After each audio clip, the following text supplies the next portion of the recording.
ከነጻነት ወርቅነህ የተማርኩት አንድ ትልቁ ነገር ምን እንደሆነ ታውቃላችሁ? በትልቅ ፈተና እያለ ለሰዎች ደስታ መስጠት። አያችሁ፣ ነጻነት ከፊቱ ፈገግታ ርቆት አያውቅም። ብዙዎቻችን ልብ አላልንም because ቲክቶክ ላይ ተጠምደናል፣ የራሳችን ህይወት ላይ ተጠምደናል፣ የሌላ ዓለም ውስጥ ነው ያለነው። ገባችሁ? ግን ነጻነት ለካስ ምሳሌ ነበረ። በብዙ ነገር እያለፈ ነበረ፣ እያሳየንም አልነበረም እኛን። አንዳንዴ ይናገራል፣ ግን ፈገግታ ከፊቱ አይጠፋም። ምን ያህል ጠንካራ ይሆን? ምን ያህል ከመንፈሱ ጋር ተገናኝቶ ይሆን? ምን ያህል እግዚአብሔርን አውቆ ይሆን? እናም ነጻነት ትልቅ ትምህርት ሰጥቶኛል እኔ ደግሞ ይህ ትምህርት ለመረዳት ዘግይቻለሁ ብዬ አስባለሁ። ምክንያቱም ነጻነት ከኛ ሲለየን ነው ይህ ትምህርት የተማርኩት የበለጠ። ከዛ በፊት መማር ነበረብኝ። ችግር የለውም፣ ለምክንያት ነው። እና ብዙዎቻችን የራሳችን ችግር እያለፍን ያለነው። አያችሁ፣ የውስጣችን ስቃይ አውጥተን ለሌላ ሰው ስቃይ አድርገን ምንሰጥ ከሆነ ለዚህ ዓለም ምንም አንተርፍም።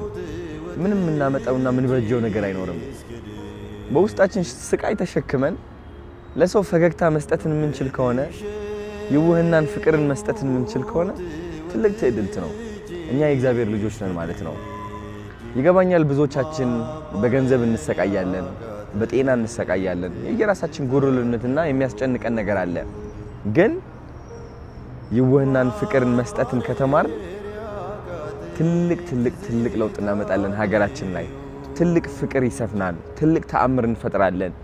because ሳይኖርህ ፍቅር ስትሰጥ፣ እያመመህ እያለ ሰውን ስታክም ምን ያህል ጸጋ ነው? ምን ያህል ጥንካሬ ነው? ምን ያህል ብርታትን ነው?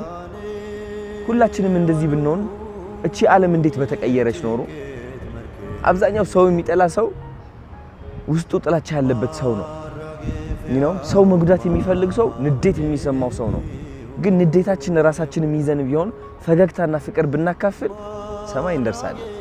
ነጻነት ወርቅነህ ይህን ያስተማረኝ ያ ሁሉ ህመም ይዞ ተሸክሞ በስንት መከራ እያለፈ ስራው ሲገብቶ ሰዎችን እያሳቀ ስናየው ምን ያህል ጥንካሬ አልገባንም። ከውጭ ሲታይ ቀላል ይመስላል፣ መሳቁ ቀላል ይመስለናል።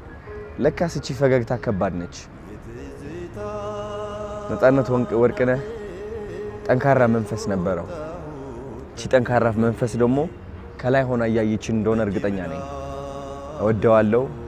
ትልቅ ትምህርት አስተምሮኛል። አድናቂው ነኝ። አሁን ደግሞ የሱ ተማሪ። ይህ ለማለት ብዘገይም ግን ከማለት ወደ ኋላ አልልም። እወዳቸዋለሁ።